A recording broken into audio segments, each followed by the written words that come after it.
the flawed logic of learning assessments. Why AI must fix our broken tests for generations, education has operated on a fundamental miscalculation, assuming that standardized tests accurately measure ability. The reality is far more complex.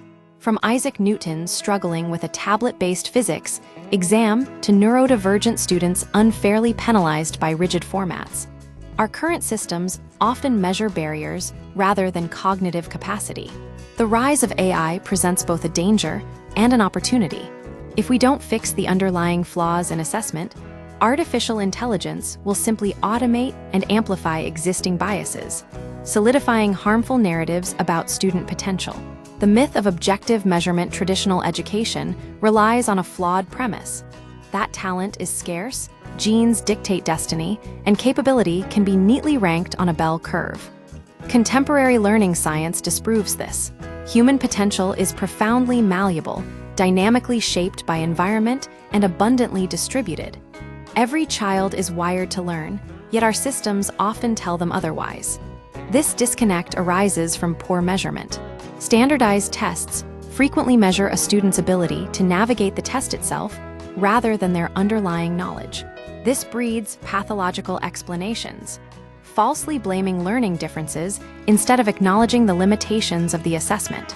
The field of psychometrics calls this construct irrelevant variance, when the test obscures rather than reveals true ability. 3 principles for fair assessment. To untangle signal from noise, we must embrace 3 foundational propositions.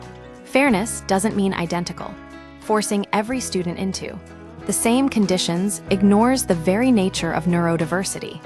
A spelling bee that demands audible recitation punishes students with speech impairments. The barrier drowns out the actual spelling ability. Allowing keyboard input removes this irrelevant hurdle without compromising rigor. Equivalent conditions don't guarantee equivalent evidence. A standardized eye exam requires a fixed distance to the chart, but forcing a visually impaired student to read from the same distance merely tests their eyesight, not their alphabet knowledge. The test then measures vision, not learning. Principled variation provides equivalent evidence. Intentionally adjusting task delivery for different learners can yield more accurate results. If Isaac Newton himself were given a computer-based physics simulation, his genius would be obscured by his lack of digital fluency. Providing alternative formats ensures we measure brilliance, not technological comfort.